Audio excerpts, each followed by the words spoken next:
মোহসেনা পারভিনের গল্প পাহারাদার। লোকে পুরো নামটিকে সংক্ষেপ করে ডাকে চৌধুরী সাহেব। প্রকৃত নাম হচ্ছে আজিজ চৌধুরী। বংশ পরম্পরায় তাদের নামের সাথে চৌধুরী যুক্ত হয়ে আছে।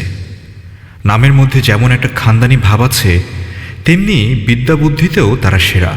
আজিজ চৌধুরীর মূল্যবান উপদেশ, কথাবার্তা প্রতিবেশী থেকে শুরু করে অফিসের সকল স্টাফরা খুব পছন্দ করে। আজিজ চৌধুরী বাংলাদেশ রেলওয়ের একজন সিনিয়র অফিসার। তার 3 ছেলে, বড় ছেলে শামীম চৌধুরী, মেজ ছেলে আরফান চৌধুরী আর ছোট ছেলে রেজা চৌধুরী। মেয়েটি সবার ছোট। 3 ছেলের পর একটি মেয়ে, বাবা মায়ের খুব আদরের। খুব আদর করে নাম রেখেছে ঝুনা চৌধুরী। প্রত্যেকটি নামের সাথে আজিজ চৌধুরী ও মিসেস চৌধুরীর গভীর আদর সোহাগের স্পর্শ রয়েছে। কারো চেয়ে কারো নাম সৌন্দর্যের দৃষ্টিতে খাটো করা হয়নি। ওদের নামগুলো পরিচিত মহলে বেশ আলোচিত। চৌধুরী সাহেব চাকরির পর যে কাজটাকে প্রাধান্য দিয়েছেন তা হলো ছেলেমেয়ের পড়াশোনার খোঁজ খবর রাখা। তিনি অফিস থেকে এসেই তার ছেলে মেয়েকে একসাথে বসিয়ে পড়াতেন। সব বিষয়েই চৌধুরী সাহেবের অগাধ পাণ্ডিত্য ছিল। খুব মেধাবী ছিলেন তিনি, তাই রেলওয়েতে মেধার মাধ্যমেই তার চাকরি হয়েছে। কোনো তথাকথিত মামা খালুর সুপারিশ লাগেনি। পৈতৃক সূত্রে চৌধুরী সাহেব অনেক জমি জমার মালিক ছিলেন, তাই চাকরির পয়সা বেশিরভাগই ব্যাংকে জমা রাখতে পেরেছেন। ছেলে মেয়েদের লেখাপড়া করিয়ে মানুষ করার পাশাপাশি তাদের সুন্দর জীবনযাপনের জন্য ঢাকায় 3টি বাড়ি করেছেন। অবশ্য এজন্য চৌধুরী সাহেবকে গ্রামের কিছুটা জমিও বিক্রি করতে হয়েছে। মিসেস চৌধুরীও সংসারের জন্য কম খাটেনি। ছেলে মেয়েদের জন্য সবচাইতে পুষ্টিকর ও টাটকা খাবার পরিবেশনা ছিল তার অনন্য বৈশিষ্ট্য। বাজার থেকে কিনে এনে কোনো খাবার তিনি খাওয়াতেন না। যত অসুস্থতায় থাকুক না কেন, নিজ হাতে রান্না করে ছেলে মেয়েদের খাওয়াতেন। সংসারের জন্য অতিরিক্ত খেটেই অসময়ে হয়েছেন পরপারের বাসিন্দা। স্বামীর আগে মৃত্যুবরণ করে সেই ভাগ্যবতী হতে চেয়েছিলেন, হয়েছেনও তাই। বার্ধক্যের দুঃসহ যন্ত্রণা মিসেস চৌধুরীকে সহ্য করতে হয়নি, হতে হয়নি সন্তানদের অবহেলার শিকার। বড় ছেলে শামীম চৌধুরী MBBS পাশ করেছেন। পাশ করার সাথে সাথেই তার সহপাঠিনীকে গোপনে বিয়ে করে ফেলেছেন। চৌধুরী সাহেব যখন জানতে পারলেন তার ছেলে অত বড় একটা কাজ তাকে না জানিয়েই করে ফেলেছে, তখন খুব আঘাত পেলেন। প্রথম ভেবেছিলেন ছেলের বউকে মেনে নেবেন না, কিন্তু মিসেস চৌধুরীর কান্নাকাটির জোরে চৌধুরী সাহেব এ বিয়ে মেনে নিলেন। বিয়ের অল্প দিনের মধ্যেই বড় ছেলে এবং বড় ছেলের বউ উচ্চতর ডিগ্রি নেওয়ার জন্য কানাডা চলে গেল। তারপর একে একে সবার পড়াশোনা শেষ হয়ে চাকরি হওয়ায় চৌধুরী সাহেব নিজে পছন্দ মতো ছেলেদের বিয়ে দিয়েছেন। মেয়েকেও মাস্টার্স ফাইনালের আগেই বিয়ে দিয়ে দিয়েছেন। মেয়ের জামাইয়ের পরিবার আগে থেকেই লন্ডনে স্থায়ীভাবে বসবাস করত, তাই বিয়ের 6 মাসের মধ্যেই মেয়েকে লন্ডন পাড়ি জমাতে হলো। সবার ছোট আদরের মেয়েকে বিমানবন্দরে বিদায় দিতে এসে চৌধুরী সাহেব ও মিসেস চৌধুরী খুব কেঁদেছিলেন। তারপর মেজ ছেলে, ছোট ছেলে, বউসহ আরও উচ্চবিত্ত জীবনের প্রত্যাশায় বিদেশে চলে যায়। সবাই যখন বিদেশে চলে গেল, তখন চিন্তায় মিসেস চৌধুরী খুবই ভেঙে পড়েন। একদিন হার্ট অ্যাটাক করে মারা যান। ছেলে মেয়েদের ফোন করে জানানো হয়, কিন্তু কেউ সঠিক সময়ে কাগজপত্র ঠিক করে আসতে পারেনি, তাই মাকে শেষ দেখা তাদের হলো না। মাস 6 হলো চৌধুরী সাহেব চাকরি থেকে অবসর নিয়েছেন। এত বছর চাকরি করে হঠাৎ অবসর জীবন কিছুতেই মেনে নিতে পারছেন না।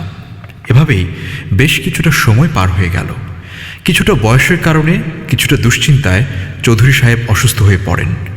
পাশের বাড়ির একটি ছেলেকে ডেকে এনে বিদেশে ফোন করানো হয়। ছেলে মেয়েদের জানানো হয় তারা যেন সবাই একবার দেশে এসে তাকে দেখে যায়। নাতি নাতনিদের সাথে চৌধুরী সাহেব টেলিফোনে কথা বলেন। জন্মের পর তিনি তার নাতি নাতনিদের দেখেননি। ফোনে যখন কথা হয় তখন তারা দাদু না বলে গ্র্যান্ডপা বলে ডাকে। চৌধুরী সাহেবের এই ডাকটা মোটেই ভালো লাগে না। চৌধুরী সাহেবের ডাকে তার ছেলেরা সবাই এসেছে, কিন্তু বউ আর নাতি নাতনিরা আসেনি। শুধু মেয়ে, তার ছেলে মেয়ে আর জামাই সহ এসেছে। চৌধুরী সাহেবের বিশাল বাড়িতে একজন দারোয়ান, আলীর মা ও আলী ছাড়া কেউ নেই। আলীর মা ও আলীকে গ্রামের বাড়ি থেকে আনা হয়েছে চৌধুরী সাহেবের দেখাশোনা করার জন্য। ছেলেমেয়েরা কখনো জানতে চায় না তাদের বাবাকে রান্নাবান্না করে কে খাওয়ায়, কে দেখাশোনা করে। চৌধুরী সাহেবের পায়ের কাছে, মাথার কাছে তার ছেলেমেয়েরা বসে আছে। এমন সময় চৌধুরী সাহেবের প্রাতঃভ্রমণের বন্ধু বসির আলী এসেছেন উকিল নিয়ে। হঠাৎ করে বড় ছেলের চোখে চোখ পড়তেই বসির আলী বলে, কি বাবারা, তোমরা সবাই সেই যে দেশ ছাড়লে আর কি দেশে আসতে মন চায় না? বুড়ো বাপকে বুঝি দেখতে ইচ্ছে হয় না? যে বাপ তোমাদের মানুষ করার জন্য এত কষ্ট করলো, এটাই বুঝি তার প্রতিদান। ছেলে মেয়েরা লজ্জা পেয়ে মাথা নিচু করে রইল। বসির আলী চৌধুরী সাহেবকে থামিয়ে দিয়ে বললেন, থাক ওসব কথা, এখন কাজের কথায় আসেন। আমি সবাইকে ডেকে এনেছি আমার সম্পদ তাদের মধ্যে ভাগ বাটোয়ারা করে দেওয়ার জন্য। চৌধুরী সাহেবের কথায় ছেলেমেয়েরা জানতে পারল তাদের বাবা কেন তাদের ডেকে এনেছেন। জমি জিরাত বাসা বাড়ি সবই ভাগ হলো। মেয়ে কোনো বাড়ি পায়নি, কিন্তু বাড়ি করার জন্য জমিসহ নগদ টাকা পেয়েছে। চৌধুরী সাহেব জমি জমা বাসা বাড়ি এসবই করেছেন ছেলে মেয়েদের জন্য, কিন্তু ছেলেমেয়েরা তার জন্য কি করেছে? কিছুই করেনি। বাপের সম্পত্তি বাড়ি গাড়ি পেয়ে আবার বিদেশে যার যার কর্মস্থলে চলে যায়। কেউ বুড়ো বাপকে সাথে নিয়ে যাওয়ার কথা বলে না। সম্পদ পেয়ে সবাই খুশি হয়। পেনশনের টাকায় চৌধুরী সাহেবের মাস চলে যায়। ছেলেরা মাঝে মাঝে দয়া দাক্ষিণের মতো কিছু পাঠালেও তা তিনি জমা করে রাখেন, যার টাকা তাকেই ফেরত দিবেন বলে। একাকী জীবন চৌধুরী সাহেবের আর ভালো লাগে না। এই অবসর জীবনে যখন তিনি নাতি নাতনি নিয়ে আনন্দে সময় কাটাবেন, তখনই তাকে বারান্দায় ইজি চেয়ারে বসে ঝিমুতে হয়। মাঝে মাঝে অবশ্য অবসরপ্রাপ্ত বন্ধুদের নিয়ে সময় কাটান। কখনো কখনো ছেলেমেয়েদের ফোনও আসে। খুবই ব্যস্ত তারা। যতটুকু কথা না বললেই নয়, ততটুকু বলেই ফোন রেখে দেয়। অথচ এদের এত সম্পদ আছে যে বাংলাদেশে এসে দিব্যি আরামে খেয়ে পড়ে বাঁচতে পারবে। তবু তারা বাপের দিকে তাকিয়ে দেশে আসার কথা চিন্তাও করে না। চৌধুরী সাহেবের মনটা খুব খারাপ। মেয়ে টেলিফোন করেছে, তাকে উত্তরার বাড়িটা দিলে ভালো হতো। শ্বশুর বাড়িতে তার সম্মান বাড়ত। একথা শুনে চৌধুরী সাহেব থ হয়ে গেছেন। মেয়ের বিয়েতে গয়নাগাটি সহ যা যা প্রয়োজন সবই দিয়েছেন।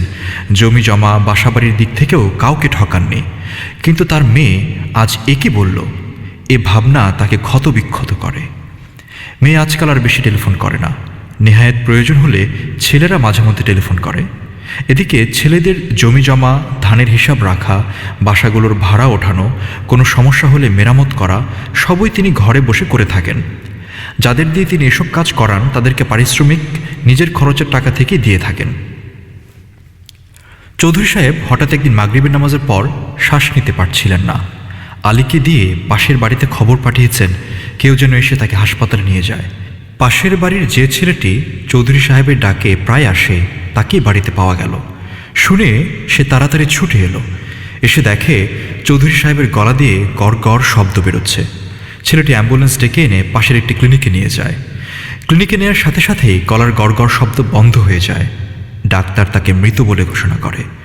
বিদেশে ফোন করে বাপের মৃত্যুর কথা জানানো হয় ছেলেদের। তারা বাবাকে বারডেমে রাখতে বলে। যতদিন তাদের আশা না হয় ততদিন যেন কবর না দেয়া হয়। চৌধুরী সাহেবের লাশের সামনে সবাই বলাবলি করছিল, কি খাটুনি না খাটলো চৌধুরী ছেলে মেয়েদের জন্য। কিন্তু তার ছেলেমেয়েরা বাপের কথা একবারও ভাবল না, নিজের সুখটাই দেখল। বিদেশ থেকে 5 দিন পর সবাই আসলো।